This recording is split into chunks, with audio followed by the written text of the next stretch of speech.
Hey, what's going on, everyone? It's your boy, Ernest Dove, with another episode of the Mets Minor League Weekly Report on the New York Mets Dove Report.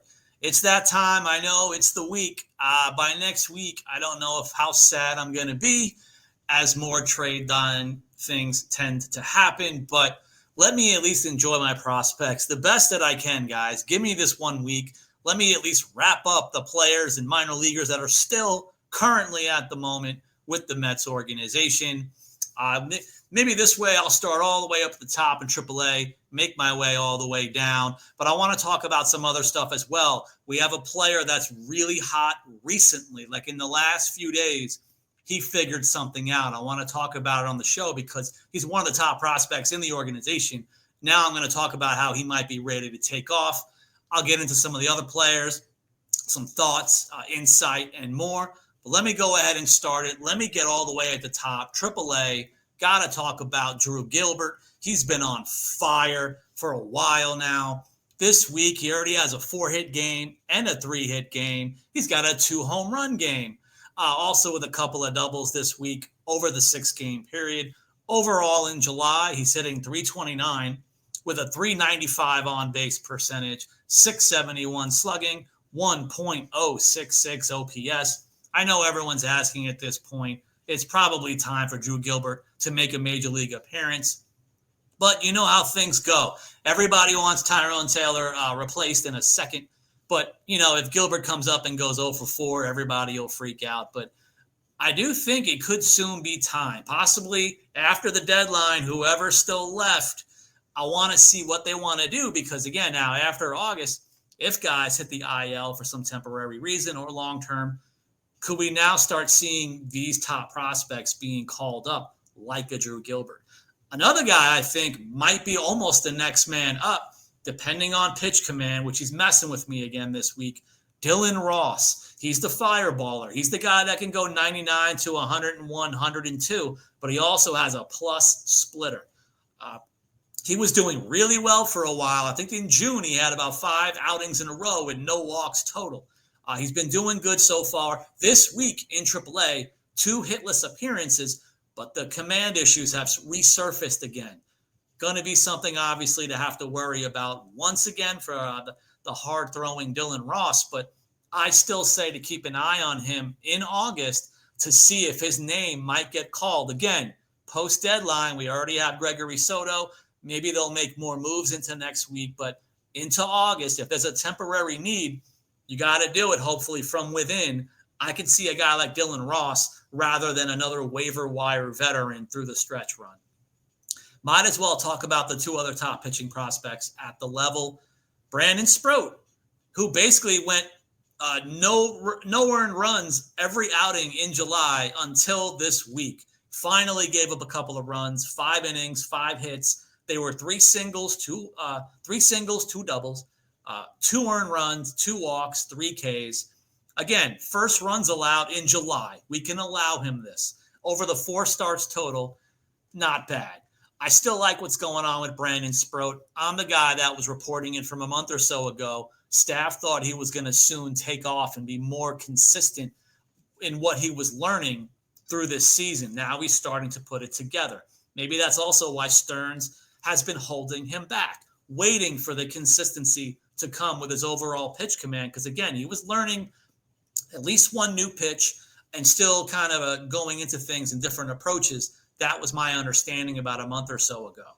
The other guy, obviously, is Nolan McLean, who, by the way, this week has the longest outing of the season, which I guess would probably be the longest outing of his professional career. 7 1/3 innings, 4 hits, 2 earned runs, 0 walks in 7 1/3 innings, and 6 strikeouts. Overall, in the month of July, this is actually, I believe, his lowest walk rate of the season as far as July. Higher walk rates in April, May, June. This is his lowest. Good timing to have your best command at this point because, again, same as Sproat, after the deadline, why not go ahead and make a move like this as needed now to end the season? As we head down to AA, again, one of the guys who's been the most consistent the entire season is Jet Williams. He's doing the same thing this week as he's been doing every week the entire season. His batting average has pretty much been in the 280 range, OPS 850 range, still stealing bases. He's gotten into some games at second base this week. I know he still sparingly played center field, possibly even 1 or 2 games in a row, thank God. But he's also still playing a lot of shortstop. So not really sure still what the plan is for Jet Williams. Also, I know everyone's asking, when is he going to get promoted to AAA? It's long overdue. I agree with you. I could try to mention some things trying in the outfield in AAA, but to have some of the veteran-ish guys in the middle infield as well in AAA Syracuse, but it's finally time. Maybe when all the draft picks start kind of trickling onto affiliates and the whole system goes up and up now at that point, maybe that's when they'll finally make the move. I can pretty much talk about the entire Rumble Ponies roster, by the way. I'll try to keep it as short as possible. Ryan Clifford basically hits a home run every other game at this point. He only hit another one now. He's got multiple home runs this week.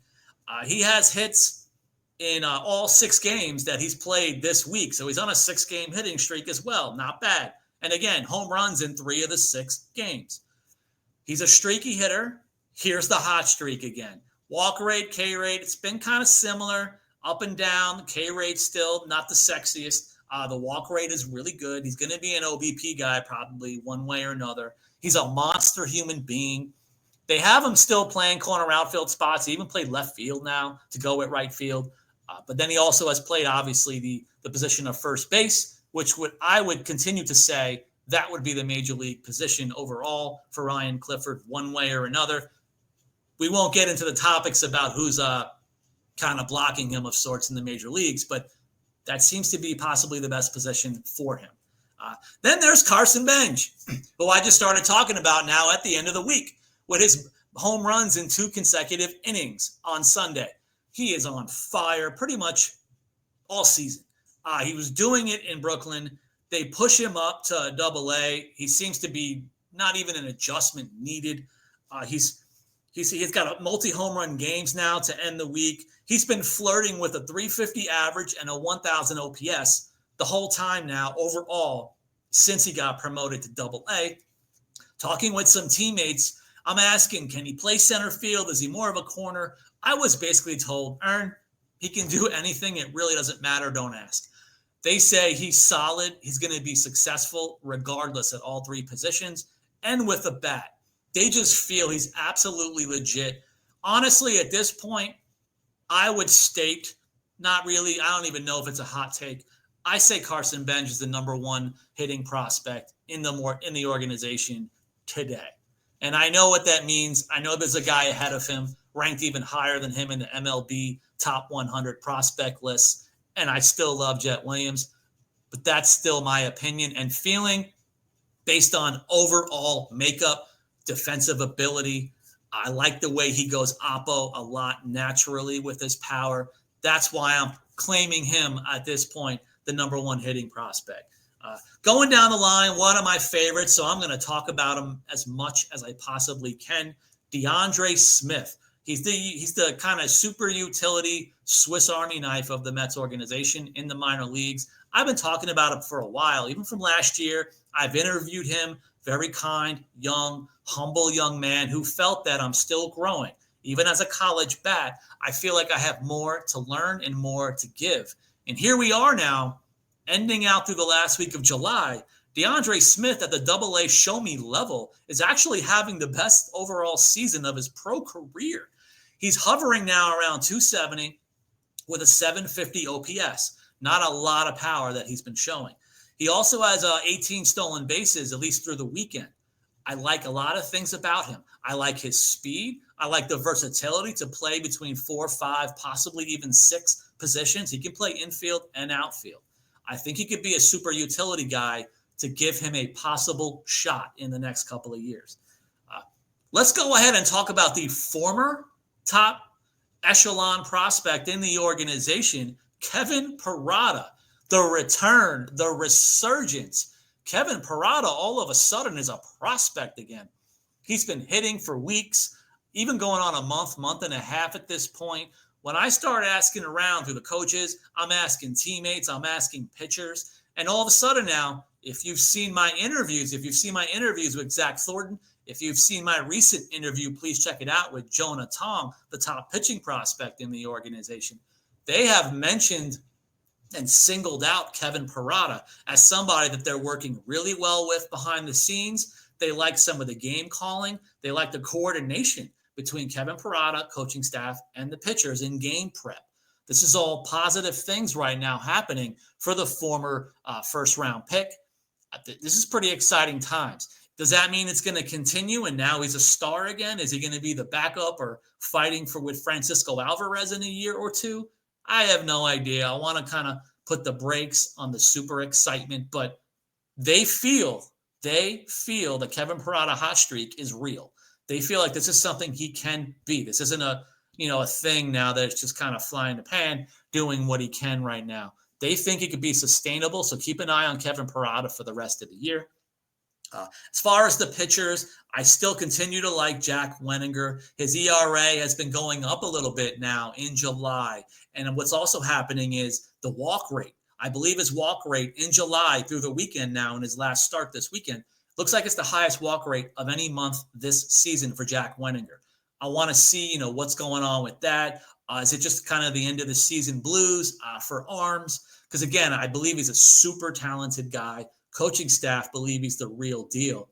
His ERA coming into the weekend was still under 3, even with the walk rate going up, because he's been so good when he's on. It's like a Clay Holmes situation where even if people are getting on now with the more walks, not a lot of people are still scoring on him. So let's keep an eye on him through the season. Might as well obviously talk about the guy that I just interviewed last week, Jonah Tong. He had another outing, 5 innings, 3 hits. He actually gave up a run, 0 walks, and 6 Ks. And even if you listen to my interview, even Jonah Tong was pretty excited about the walkless outing more than anything. Because again, strikeouts, he leads the league. I believe he might lead minor league baseball in strikeouts. So we know he's doing that. His ERA is under 2 for the season. That's the key, is the command. Again, talking with a coach about a month or 2 ago, I said, hey, what do you really think the projections can be of Jonah Tong? And he said, with the right amount of command, Jonah Tong, front line starter. That's what we have here. That's why, even since last year, I've been flirting with it. I'm saying Jonah Tong is the top pitching prospect currently in the Mets organization, next to Carson Bench as the top hitter. Those are my top 2 right now. The other guy I want to talk about, Jonathan Santucci. Another guy, like with Sproat. About a month or 2 ago, I was asking one of the coaches, what are your thoughts on Santucci? He's been okay. The walk rate is still better than it was in college, but the hits, the runs, it wasn't really clicking. He told me, you just go ahead and wait, Ernest. It's going to start to happen because we're seeing the electric fastball. We're seeing the slider. Once he starts putting it together, you're going to see the numbers. And all of a sudden, now we are. In the last outing in AA, 5 2/3, only 2 hits, 0 runs, 3 walks, 7 strikeouts. He has a 1.40 ERA in AA right now, or in the month of July. My mind is going blank when he got promoted. But overall in July, 1.40 ERA.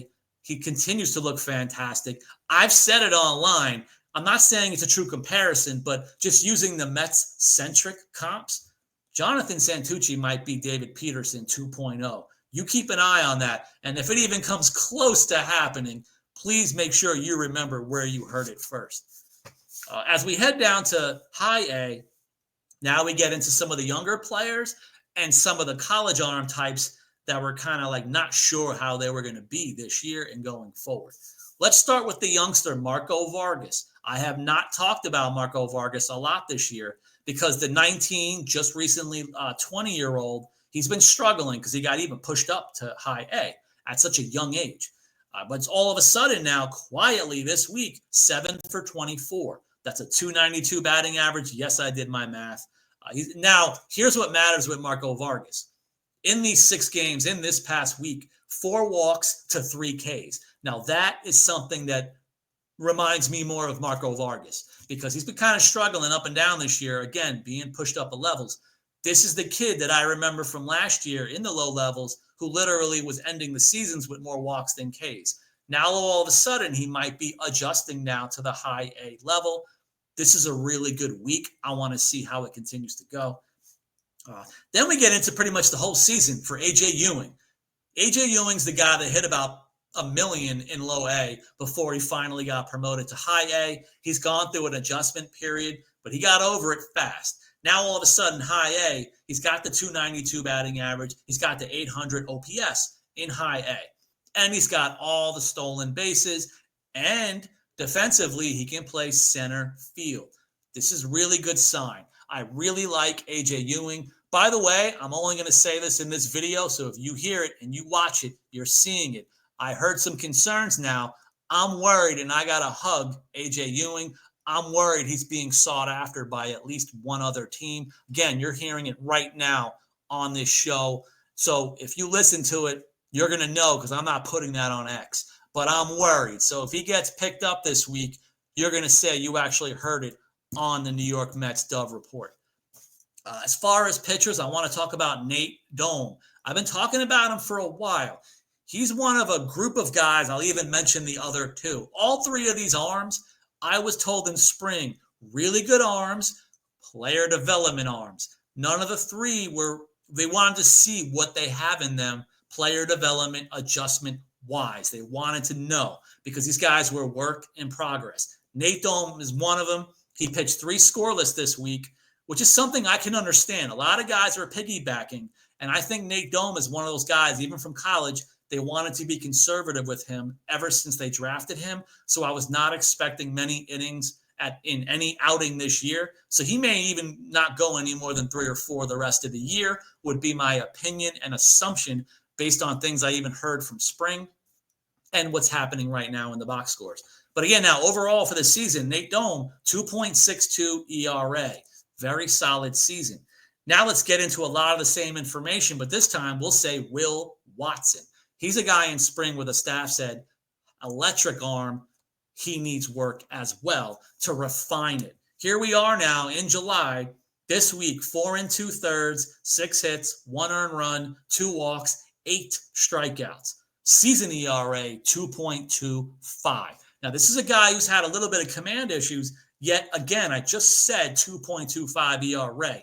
That's what's happening. When he's on, he's absolutely dominant, showing what the staff told me to look out for in spring.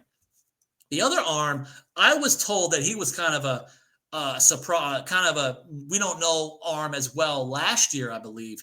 Noah Hall. When I was asking, this is going to be one of those guys you don't know until it happens. He had 4 shutout innings this week, 2 walks, 4 Ks, 2.30 ERA. Here I am naming 3 arms, all work in progress, all have ERAs under 3. This is exciting stuff. And again, it's a thing going on throughout the Mets organization. Time to start praising Stearns in the things that he's good at, as well as the scouting department, because they've done an absolutely fabulous job right now.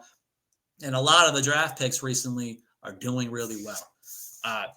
Down in low A, I want to give some shout outs to a few. These are some of the younger players as well, obviously in low A. Trey Snyder, still work in progress. Again, he's 19 years old. He's had 2 multi-hit games. He's been on base in 4 of the 5 games. Again, he's hitting under 250. None of the stats are sexy. When I talked to the coach, I'm like, is there anything wrong? What's going on? They said, well, you know what? For one thing, he had a 2-week span of getting BABIP'd. So they felt that the exit velo was okay. They liked the plate approach. They liked the plate discipline. They liked the pitch recognition. It's a big thing now with the analytics too, what they're seeing in their guys. They still like what Trey Snyder brings to the table. So this is going to be a guy you just kind of waited out at his age. He could even almost repeat the level unless they even want to send him to Brooklyn out of camp next year. There's no hurry. Then there's my guy, the little Jacob deGrom wannabe of sorts. The guy with the Jacob deGrom delivery, Jose Chirinos. This week, 4 hitless, 2 walks, 6 Ks, 3.18 ERA with St. Lucie. I love the delivery. He's got great hair, by the way. But he's one of those guys you're going to have to keep an eye on. He's still 20 years old. We just lost a 20-year-old. We lost my Wellington Aracena, but, here we are. Here's another 20-year-old, Jose Chirinos, who can throw some fire. He can miss bats. This is going to be another guy. Again, you lose one, we already have another. This is the stuff that's got to be built from the Mets organization as they continue to be buyers at every deadline. Then there's the guy, Nick Roselli. Haven't talked about him in weeks. All of a sudden, July hit, fire. Nick Roselli in July, 353 batting average in July, a 450 on base percentage, 549 slugging, 999 OPS. By the way, even what's almost more as important, 8 walks to 9 Ks. K rate dropped dramatically. And that's with the bat flying at this point. He homered again this weekend, like multiple times this weekend he homered. He's hitting rockets now over 100 miles an hour pretty much every night at Clover Park and around Florida State League. It's going to be interesting. I want to see how soon Nick Roselli finds his way back to Brooklyn. I'm wondering after the draft picks start coming in, some of the college draft picks might need to be in St. Lucie. Maybe a guy like Nick Roselli is going to get called up. And by the way, speaking of call-ups or promotions, I just reported it on X that Yohairo Cuevas got the promotion from low A to high A. Congratulations to Cuevas. If you've been following my show and social media account, you know I've been talking about him because coaches told me, by the way, great young man, leader, clubhouse guy, and they feel he has untapped power potential. Hardly any home runs, but Florida State League, nobody really hits them anyway. They think power could be there as well. And he got off to a slow start. He probably should have already been in Brooklyn a while ago, but he had to get the game reps back together this year down in low A. Again, congrats to Cuevas. The other guy I want to talk about, Juan Arnaud. Last year, I was told it kind of sounded like he's more of a pitcher. More of a thrower than a pitcher. Now, all of a sudden, Juan Arnaud is on fire. Has not allowed an earned run in July. 6 appearances, 8 1/3 innings, 0 earned runs. Also, by the way, rough April to start the season. May, June, July, ERA I think is under 2 all 3 months. Juan Arnaud has been something for now. This is going on 3 full months. I want to see what's going to happen with this young man. I believe he's now 22 years old, but he had a lot to work on last year. I don't know what he did. Coaches, the lab, combination of both, himself and his work ethic. Something happened this year, at least after April, and he turned it on. Congratulations to him. By the way, another guy who I haven't had a chance to talk more about, I want to end the show on him because I just love these kind of you don't know what you got guys. Lionel Ovias. I talked about him a lot last year when I felt he was getting hot. Then all of a sudden, the struggles were showing badly. Now all of a sudden, June, no earned runs allowed. July, 2.16 ERA. Still has the command issues. It's probably why he's all the way down. He's 22 years old, but I see him as being almost a double-A pitcher, stuff-wise. But here we are, all the way in low A, possibly to really figure out the overall command and consistency. Speaking of consistency, I'm trying to be more consistent. I'm trying to put out more videos. Again, I just interviewed the top pitching prospect in the organization, and I'm not done. I'm ready to interview more people. I'm going to let you guys know when the time comes who that next person is. It could be another top prospect. It could be a coach. I'm on my way. I want to try my best. Thank you guys for continuing to support me and the channel. I'm going to continue to do everything I can to provide information, not just opinions, but I want to provide insight, analysis, source reports, and intel best I can. Thank you, everybody. Till next time.